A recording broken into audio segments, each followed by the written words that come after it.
Welcome to instant biology by doctor Neelabh. आज जिस topic पे हम बात करने वाले हैं वो इम्यूनोलॉजी का बहुत बहुत इंपॉर्टेंट टॉपिक है और कई बार एग्जाम्स में पूछा भी जा चुका है। तो टॉपिक का नाम है मेजर हिस्टोकम्पैटिबिलिटी कॉम्प्लेक्स और शॉर्ट में उसको एमएचसी भी बोलते हैं हम लोग। तो चलिए देखते हैं कि एमएचसी में क्या क्या चीजें हैं और इसमें मैं इंपॉर्टेंट पॉइंट्स भी बताता जाऊंगा जहां जहां से क्वेश्चंस मेनली आते हैं। तो सबसे पहली चीज क्या है कि मेजर हिस्टोकम्पैटिबिलिटी कॉम्प्लेक्स है क्या? ये एक क्लस्टर ऑफ जीन्स है। क्लस्टर मतलब क्या हो गया? एक ग्रुप ऑफ जीन्स है और ये बेसिकली इसका काम क्या है, किस काम में आता है, बॉडी किस यूज में लेती है इसको? ये डिस्क्रिमिनेट करने में यूजफुल है। किस चीज को डिस्क्रिमिनेट करने में? सेल्फ और नॉन सेल्फ, मतलब बॉडी के अपने पार्ट्स कौन से हैं, बॉडी की अपने ऑर्गन्स कौन से हैं, बॉडी के अपने सेल्स कौन से हैं, उनको नॉन सेल्फ से यानी कि फॉरेन या बाहर से आई हुई चीजें कौन कौन सी हैं उनसे डिफरेंशिएट करने का काम एमएचसी का होता है। इसीलिए मैंने यहाँ पे लिखा भी हुआ है कि intercellular recognition and discrimination between self and non self. Intercellular recognition का भी इसका काम है, मतलब दो सेल्स के बीच में, लिवर का सेल है या लंग्स का सेल है, इसके बीच में डिफरेंशिएट करने में भी बॉडी इसका यूज करती है। और दूसरी चीज डिस्क्रिमिनेशन, सेल्फ और नॉन सेल्फ के बीच में डिफरेंशिएट करने के लिए भी बॉडी इसका यूज करती है। तीसरी इंपॉर्टेंट चीज क्या है, इसका नेचर क्या है, ये किस इसकी केमिकल नेचर किस तरीके का है, तो समझने का प्रयास करेंगे। ग्लाइकोप्रोटीन है of cellular membrane, cell membrane का ग्लाइकोप्रोटीन है। बेसिकली इसका नेचर कैसा है ग्लाइकोप्रोटीन का? आपको पता होगा, बायोकेमिस्ट्री में पढ़ा भी होगा कि ग्लाइकोप्रोटीन होता क्या है। तो ग्लाइकोप्रोटीन में प्रोटीन प्लस कार्बोहाइड्रेट मोइटी जो होती है वो जुड़ी रहती है, तो इसी वजह से इसको ग्लाइकोप्रोटीन भी कहा जाता है। तो ग्लाइकोप्रोटीन ऑफ सेल्यूलर मेम्ब्रेन। इसके अलावा एक और ग्लाइकोप्रोटीनेशियस एंटिटी होती है, अगर मैं आपको याद दिलाऊं तो इम्यूनोग्लोबुलिन यानी कि जो एंटीबॉडी होती है उसका नेचर भी ग्लाइकोप्रोटीनेशियस ही होता है। अब आते हैं इसके प्रॉपर फंक्शन के ऊपर। इसका काम क्या है? एंटीजन के प्रेजेंटेशन में इसका यूज होता है। अब एंटीजन प्रेजेंटेशन मतलब क्या हो गया? कई बार क्या होता है बॉडी के अंदर या सेल के अंदर कोई प्रोटीन जो है वो मिसफोल्डेड हो गया या अब वो प्रॉपर फंक्शन नहीं कर पा रहा है, या दूसरा तरीका, दूसरी चीज क्या है, बाहर से कोई एक्सोजीनस एंटीजन आया बॉडी के अंदर और उसको प्रेजेंट करना है। प्रेजेंट करना क्यों जरूरी है भाई? सेल्स कैसे बताएंगे कि हमारी बॉडी में या हमारे अंदर कोई इंफेक्शन आया है, कोई मिसफोल्डेड प्रोटीन है या किसी बैक्टीरिया ने एंट्री करी हुई है, वो इंफेक्शन कॉज कर रहा है? वो जो इम्यून सेल्स हैं उनको कैसे कम्युनिकेट करेंगे कि बॉडी की अभी ये कंडीशन है? इसी वजह से इस कम्युनिकेशन करने के लिए क्या करा जाता है कि एंटीजन प्रेजेंटेशन की प्रक्रिया जो है वो इंपॉर्टेंट है। अब किस तरीके से प्रेजेंटेशन किया जाता है? इन्हीं एमएचसी मॉलिक्यूल्स के ऊपर प्रेजेंटेशन किया जाता है। सपोज करिए ये सेल है, एक इस तरीके का ये सेल है, इस सेल के ऊपर यहाँ पे एमएचसी मॉलिक्यूल्स पाए जाएंगे। MHC1 या MHC2, अभी उसके बारे में भी बात करेंगे, यहाँ पे पाए जाएंगे और इसके ऊपर ही यहाँ पे इस तरीके से रिप्रेजेंटेशन, इस तरीके से प्रेजेंटेशन कर दिया जाता है। अब इस प्रेजेंटेशन को देखता कौन है? आपके बी सेल या टी सेल। बी सेल या टी सेल जो है वो लिम्फोसाइट्स हैं, वो आकर के इसको देखते हैं, इसको चेक करते हैं कि अच्छा इस तरीके का एंटीजन आया है बॉडी में, या इस तरीके का बैक्टीरिया, इस तरीके का वायरस आया हुआ है बॉडी में, और या फिर बॉडी के अंदर का ही कोई प्रोटीन इस तरीके से अनफोल्डेड हो गया है, तो उसके अगेंस्ट अब एक्शन लेते हैं। उस सेल को या तो डिस्ट्रॉय कर दिया जाता है या जिस भी तरीके से उस इंफेक्शन को मिटिगेट किया जा सके वो किया जाता है। तो बेसिकली इसका यूज क्या हो गया? एंटीजन प्रेजेंटेशन इसका यूज हो गया। तो मैं इस पूरे वीडियो में एक होलिस्टिक अप्रोच लेके चल रहा हूं। पूरी एमएचसी में जो जो इंपॉर्टेंट पॉइंट्स हैं वो सब आपको यहां से समझ में आ जाएंगे।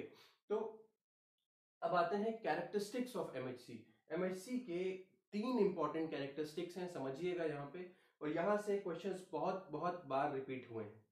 सबसे पहली चीज, only one binding site and that is degenerate. सबसे इंपॉर्टेंट चीज क्या है? केवल एक ही बाइंडिंग साइट इसमें पाई जाती है। ठीक, अब बाइंडिंग साइट मतलब समझिए, ये मैंने स्ट्रक्चर भी यहां पे बना रखा है। बाइंडिंग साइट वो साइट है जहां पे इस प्रेजेंटेशन को किया जाता है। प्रेजेंटेशन जो भी प्रोटीन या जो भी एंटीजन बॉडी के अंदर आया है उसको प्रेजेंट करने की एक साइट है, बट वो साइट डीजेनरेट है, मतलब एक जितनी बार भी कोई एंटीजन या कोई इंफेक्शन होगा वो उसी साइट के ऊपर ही प्रेजेंटेशन किया जाएगा, कोई और साइट नहीं है, उसी साइट के ऊपर प्रेजेंटेशन किया जाएगा। हर एंटीजन के लिए वही साइट कॉमन है, उसी साइट के ऊपर प्रेजेंटेशन किया जाएगा, बट ये केवल एक ही साइट है, चाहे MHC1 की बात कर लीजिए चाहे MHC2 की बात कर लीजिए, एक ही साइट है। चलिए, और डीजेनरेट का मैंने आपको मतलब बता ही दिया कि ये सबके लिए कॉमन है। चलिए अब आते हैं, बात करते हैं पॉलीमॉर्फिक। पॉलीमॉर्फिक का मतलब क्या हुआ? पॉलीमॉर्फिक मतलब जिसके एक से ज्यादा फॉर्म्स अवेलेबल हो। तो जैसे कि हम लोग अक्सर जब जेनेटिक्स में भी बात करते हैं तो पॉलीमॉर्फिक बोला जाता है, मतलब जब एलील्स की संख्या ज्यादा हो, दो से ज्यादा, जब हम जानते हैं एलील्स की संख्या क्या है, अगर हम टॉलनेस की बात करते हैं तो कैपिटल टी और स्मॉल टी की बात करते हैं, लेकिन अगर इससे ज्यादा हो एलील्स की संख्या, डोमिनेंट रिसेसिव इससे ज्यादा होगा तो क्या बोलेंगे? पॉलीमॉर्फिक मतलब होता है इसका। MHC के कई फॉर्म्स हैं, उसको पॉलीमॉर्फिक बोला जाता है। अब आइए दूसरी बात करते हैं, कोडोमिनेंट एक्सप्रेशन। कोडोमिनेंट एक्सप्रेशन का मतलब क्या हो गया? जब दो पेरेंट्स से MHC के जीन्स आते हैं तो आपने जेनेटिक्स में पढ़ा होगा कोडोमिनेंस और डोमिनेंस के बीच में अंतर, इनकम्प्लीट डोमिनेंस, कोडोमिनेंस, इस तरीके के टर्म्स को पढ़ा होगा, स्टडी किया होगा। तो कोडोमिनेंस का मतलब क्या हो गया? दोनों ही एलील्स जो है, जो दोनों पेरेंट्स से आए हुए एलील्स हैं, वो साथ में अपना एक्सप्रेशन करेंगे। ऐसा नहीं है डोमिनेंस, जिसे मेंडल साहब कह के गए हैं कि डोमिनेंस का फिनोमेना होता है, उसी का एक वेरिएशन है कोडोमिनेंस। तो डोमिनेंस में क्या होता है कि एक पेरेंट से जो एक पेरेंट से आया हुआ एक एलील है, दूसरे पेरेंट से आया हुआ दूसरा एलील है, तो एक इसमें से डोमिनेंट के तरीके से काम करता है और एक रिसेसिव के तरीके से। F1 जनरेशन में जो डोमिनेंट वाला होता है वो ही अपना इफेक्ट जो है वो शो करने लगता है, बट यहाँ पे क्या होगा, F1 जनरेशन में क्या होगा कि दोनों ही अपना अपना इफेक्ट जो है वो शो करने लगेंगे, दोनों ही अपना इफेक्ट जो है वो शो करने लगेंगे। चलिए, तो ये हो गया कोडोमिनेंट एक्सप्रेशन। अब आते हैं लोकेशन के ऊपर कि इनकी लोकेशन कहां कहां है। चलिए इसको देख लेते हैं। अगर हम लोकेशन की बात करें तो ह्यूमंस के अंदर क्या है कि क्रोमोसोम नंबर 6 पे ये MHC के जीन्स पाए जाते हैं, क्रोमोसोम नंबर 6 पे, ठीक। और इसको बोला क्या जाता है? HLA कॉम्प्लेक्स बोला जाता है, human leukocyte antigen complex, chromosome number 6 पे पाया जाएगा। और वहीं अगर माइस की बात करें तो माइस में क्रोमोसोम नंबर 17 पे पाया जाता है और इसको बोला क्या जाता है? H2 कॉम्प्लेक्स बोला जाता है। HLA और H2 कॉम्प्लेक्स यहाँ पे बोला जाता है अलग अलग। और क्रोमोसोम नंबर भी ध्यान रखिएगा, क्रोमोसोम नंबर 6 ह्यूमंस में, क्रोमोसोम नंबर 17 माइस के अंदर। चलिए अब आगे बात करते हैं MHC के क्लासेस के बारे में। MHC क्लास 1, क्लास 2 और क्लास 3 MHC होता है, ये टाइप्स हैं MHC के। MHC क्लास 1, क्लास 2 और क्लास 3। क्लास 1 और क्लास 2 जो है वो ज्यादा इंपॉर्टेंट है, और क्लास 3 MHC जो होता है वो इन्फ्लेमेशन वगैरह के लिए यूज होता है, तो उसको अभी पढ़ने की जरूरत नहीं है। क्लास 1 और क्लास 2 MHC पे फोकस करते हैं, यहीं से ज्यादा क्वेश्चंस भी आते हैं। तो आइए देखते हैं सबसे पहले MHC क्लास 1 के बारे में।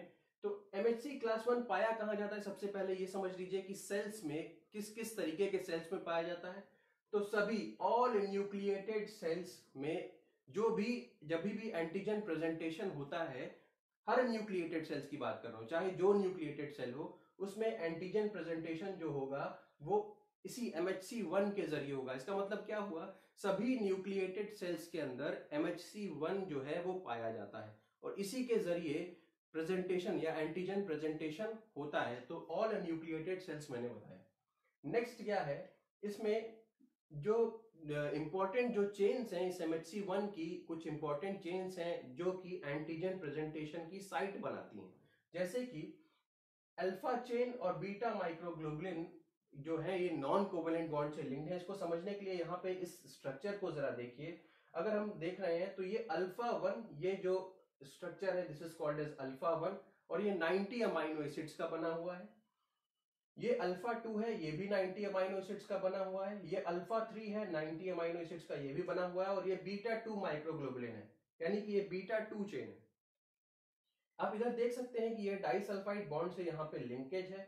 एक चीज यहाँ पे समझनी है कि ये बीटा 2 जो है ये हवा में लटका हुआ, ये अल्फा 3 वाले के साथ नॉन कोवेलेंट इंटरेक्शन के साथ जुड़ा हुआ है। देखिए नॉन कोवेलेंट इंटरेक्शन है, और बाकी ये अल्फा 1, अल्फा 2 और अल्फा 3 की बात करें तो ये ट्रांस मेम्ब्रेन सिस्टम में, यानी कि सेल की जो मेम्ब्रेन है उसके अंदर ये ट्रांस मेम्ब्रेन सिस्टम से जुड़ा हुआ है, ट्रांस मेम्ब्रेन सेगमेंट से जुड़ा हुआ है। तो फिर देख लीजिए अल्फा 1, अल्फा 2, अल्फा 3, इन तीनों का जो 90 अमाइनो एसिड से बने हुए हैं। बीटा 2 जो है वो 10 ज्यादा बना हुआ है 100 अमाइनो एसिड से, डाइसल्फाइड बॉन्ड लिंकेज पाया जा रहा है। और ये नॉन कोवेलेंट इंटरेक्शन, प्लीज याद रखिएगा, नॉन कोवेलेंट इंटरेक्शन से अल्फा 3 और बीटा 2 आपस में जुड़े हुए हैं।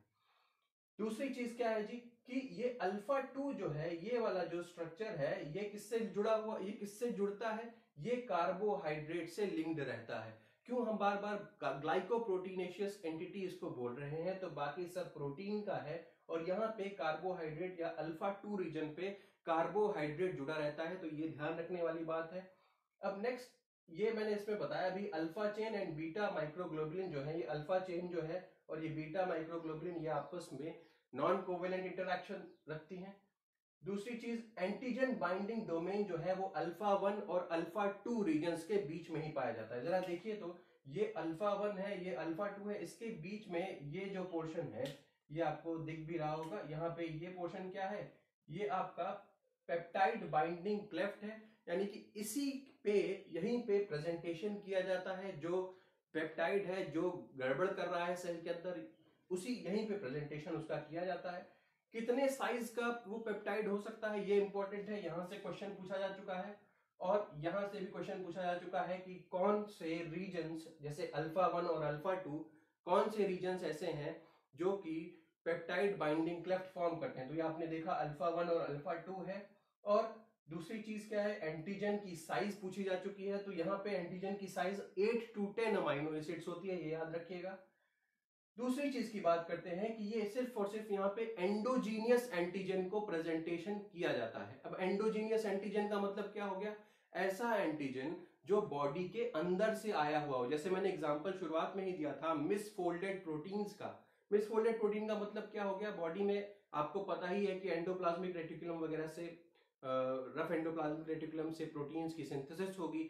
मान लीजिए कोई ऐसा प्रोटीन सिंथेसाइज हुआ जो प्रॉपरली फोल्डेड नहीं है। फोल्डिंग की वजह क्या होती है, आपको पता ही होगा, डाइसल्फाइड बॉन्डिंग वगैरह होती है, नॉन कोवेलेंट इंटरेक्शन होते हैं, तो उसमें प्रॉपरली जो प्रोटीन होता है वो फोल्ड हो जाता है, और इसी फोल्डिंग के बाद वो फंक्शनल होता है। अगर फोल्डिंग प्रॉपर नहीं हुई तो फंक्शन नहीं हो पाएगा, और हो सकता है कुछ और नेगेटिव इफेक्ट्स होने लगे।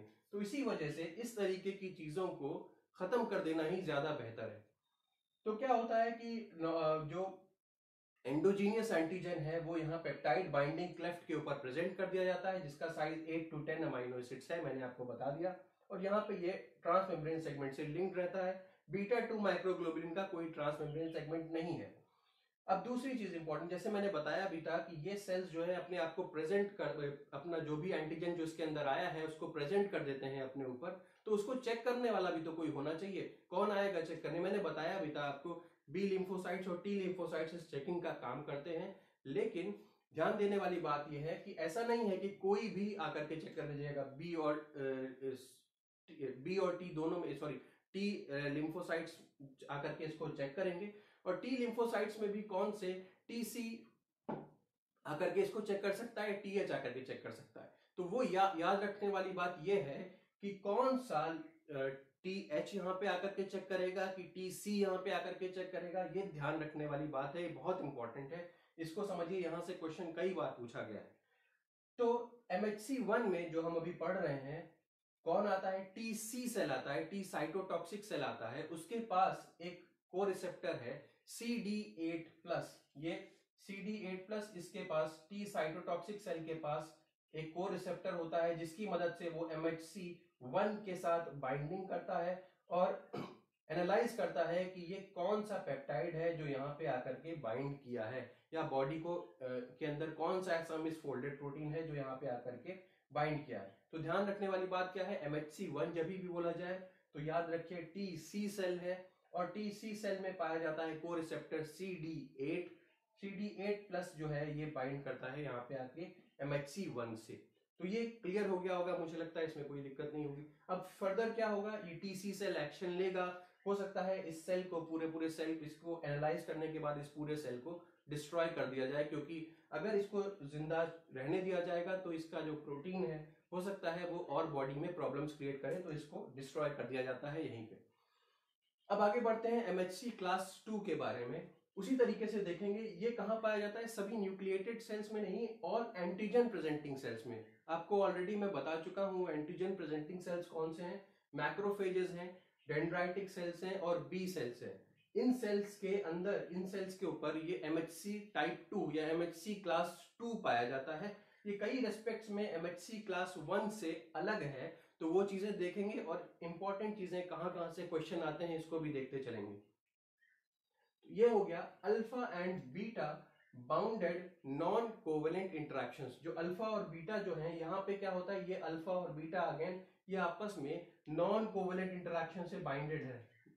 याद रखिएगा ये जब भी इंटरेक्शन होगा वो नॉन कोवेलेंट होगा, तो नॉन कोवेलेंट इंटरेक्शन से बाइंडिंग है। दूसरी चीज, एंटीजन बाइंडिंग पॉइंट या एंटीजन बाइंडिंग क्लेफ्ट कौन से दो रीजन्स बना रहे हैं, तो समझिए अल्फा 1 एंड बीटा 1, यहां से भी क्वेश्चन आता है। तो ये अल्फा 1, ये आपका अल्फा 1 है, ये आपका बीटा 1 है, तो ये दोनों ही अगेन जो ऊपर वाले जैसे यहाँ पे बना रहे थे वैसे ही यहाँ पे बना रहे हैं, लेकिन आप देख सकते हैं कि ये रीजन बहुत वाइड है। इसके कंपैरिजन में देखिए ये रीजन पतला था, छोटा था, और ये रीजन क्या है, बहुत वाइड है, कुछ वाइड है इससे। तो पेप्टाइड बाइंडिंग क्लेफ्ट जो है, अगेन इस यहाँ पे जो पेप्टाइड बाइंड करेगा और यहाँ पे जो पेप्टाइड बाइंड कर रहा था, उन दोनों में अंतर हो जाएगा। यहाँ पे जो पेप्टाइड बाइंड कर रहा है उसका साइज ज्यादा है। कितना साइज है, 13 to 18 अमाइनो एसिड्स, और यहाँ पे कितना था, 8 से 10। तो बट नेचुरल यहाँ पे जो साइज है वो ज्यादा है, ज्यादा होना भी चाहिए। क्यों ज्यादा होगा, क्योंकि ये एंटीजन प्रेजेंटिंग सेल्स के अंदर पाया जा रहा है। एंटीजन प्रेजेंटिंग सेल्स का काम ही यही है, क्या काम है, एंटीजन को प्रेजेंट करना। तो इसीलिए इनके पास जो साइज या इनके पास जो रीजन है जिसपे ये एंटीजन प्रेजेंट कर सकते हैं MHC2 पे, वो साइज बड़ा है। कितना है साइज, 13 to 18 अमाइनो एसिड्स। याद रखिएगा यहां से क्वेश्चन आया है। दूसरा क्वेश्चन, कौन सा रीजन है जो प्रेजेंटेशन करता है अल्फा 1 एंड बीटा 1, तो ये अल्फा 1 हो गया, ये बीटा 1 हो गया। बाकी सब की साइज आप देखिए 90 90 90 90 अमाइनो एसिड्स पाई जा रही है। फिर एक्सोजीनियस एंटीजन है, ये बहुत इंपॉर्टेंट पॉइंट है। यहाँ पे जो प्रेजेंट होता है, जो टाइप का एंटीजन प्रेजेंट होता है वो एक्सोजीनियस है। एक्सोजीनियस मतलब बॉडी के अंदर का एंटीजन नहीं है, बाहर से आया हुआ है। बाहर से मतलब क्या है, वो बैक्टीरिया भी हो सकता है और वायरस भी हो सकता है। तो इस तरीके का एंटीजन जो है वो यहाँ पे आकर के बाइंड करेगा, जुड़ेगा, बॉडी उसको प्रोसेस करके क्या करेगा, बैक्टीरिया या वायरस का इन्फेक्शन हुआ किसी सेल में, वो सेल क्या करेगा, उस बैक्टीरिया या वायरस के पेप्टाइड्स को ब्रेक डाउन करेगा छोटे छोटे पार्ट्स में, और उसके बाद प्रेजेंट कर देगा इस MHC2 की हेल्प से। यहाँ पे याद रखिएगा जो MHC1 था उस पे एंडोजीनियस एंटीजन था या मिसफोल्डेड प्रोटीन का जो आपको कॉन्सेप्ट मैंने बताया था। यहाँ पे बैक्टीरिया और वायरस की बात है। अब आइए नेक्स्ट बात करते हैं कि इसको कौन एनालाइज करेगा आकर के। तो ध्यान दीजिए ये TH सेल आकर के इसको एनालाइज करते हैं। MHC2 पे TH सेल आएगा, और किस तरीके से, CD4 की हेल्प से। CD4 इसका कोरिसेप्टर होता है TH सेल का, और उसी की मदद से वो MHC2 से आकर के बाइंड कर जाता है और जो भी यहाँ पे पेप्टाइड है उसको एनालाइज करता है। तो ये अगेन इंपॉर्टेंट है, यहाँ पे TH सेल था, यहाँ पे TC सेल है। TH सेल के पास CD4 को रिसेप्टर होता है और इसके पास CD8 को रिसेप्टर होता है। ठीक, तो ये ध्यान रखिएगा, आपको ये समझ में आ गया होगा। तो इसको याद रखने का एक और तरीका है, मैं आपको सिखा भी सकता हूं। MHC2 TH सेल से बाइंड करता है, इसको कैसे याद रखेंगे। अगर आप देखिए ये 2 में दो इस तरीके से वर्टिकल लाइंस होती हैं, और H में भी दो इस तरीके की वर्टिकल, अगर 2 इधर लाइन बना दीजिए तो ये 2 बन जाता है, और अगर इसको हम लोग इस तरीके से छोड़ दें और बीच में लाइन बना दें तो ये H बन जाता है। 2 वर्टिकल रखिए, MHC2 TH सेल से बाइंड करेगा, और 4 में भी देखिए दो कुछ इसी तरीके की वर्टिकल लाइन से ऐसे और ऐसे, और बीच में आप यहाँ पे लाइन बना देते हैं। तो इस तरीके से इसको याद रखिए। MHC2 TH और CD4 प्लस सेल्स को आप साथ में रखिएगा, ये आपस में ये इंटरेक्शन शो करते हैं। तो ये, और यहाँ पे नीचे ट्रांस मेम्ब्रेन रीजन है, ये आपको मैंने बताया, ये डाइसल्फाइड बॉन्डिंग यहाँ पे हो रही है। अल्फा, और यहाँ पे जो रीजन्स हैं, जैसे यहाँ पे अल्फा 1, अल्फा 2 और अल्फा 3 था, यहाँ अल्फा 1 बीटा 1, अल्फा 2 बीटा 2, इस तरीके से रीजन्स है alpha 1 alpha 2, alpha 1 alpha 2, beta 1 beta 2, या आप इधर से ऐसे कहना चाहें alpha 1 beta 1, alpha 2 beta 2। Alpha और बीटा चेन्स में जो इंटरेक्शन है वो नॉन कोवेलेंट है, यहाँ पर भी था और यहाँ पर भी है। यहाँ पे अल्फा 1 अल्फा 2 और अल्फा 3, अल्फा के 3 रीजन पाए जा रहे थे, यहाँ पे अल्फा के 2 रीजन, बीटा के 2 रीजन पाए जा रहे हैं। तो ये कुल मिलाकर के बात हो गई एमएचसी की, कि एमएचसी क्लास 1 और एमएचसी क्लास 2 किस तरीके से काम करते हैं, किन सेल्स के साथ इंटरेक्शन करते हैं, उनके बीच में जो पेप्टाइड बाइंडिंग क्लेफ्ट है वो कितनी कितनी होती है, एंटीजन एंडोजीनस होता है कि एक्सोजीनस होता है, और कौन कौन से रीजन्स पाए जाते हैं अल्फा 1 अल्फा 2 अल्फा 3 आपके एमएचसी क्लास 1 में, और अल्फा 1 अल्फा 2 बीटा 1 बीटा 2 आपके एमएचसी क्लास 2 में। तो ये कुल मिला के इन्फॉर्मेशन थी, एक पूरी कंप्लीट इन्फॉर्मेशन एमएचसी के बारे में। अगर आपको ये लेक्चर पसंद आया हो तो प्लीज इसे लाइक करिए, मेरे चैनल को सब्सक्राइब करिए, हमारे साथ जुड़िए अब टेलीग्राम चैनल पे भी। और मैंने देखा कि गेट का एग्जाम इस बार हो चुका है ऑलरेडी, और जल्दी ही उसके बारे में और इन्फॉर्मेशन, उससे रिलेटेड जो एग्जाम हुआ है इससे रिलेटेड इन्फॉर्मेशन भी आपको मिलती जाएगी टेलीग्राम चैनल पे। Thank you so much, have a great day.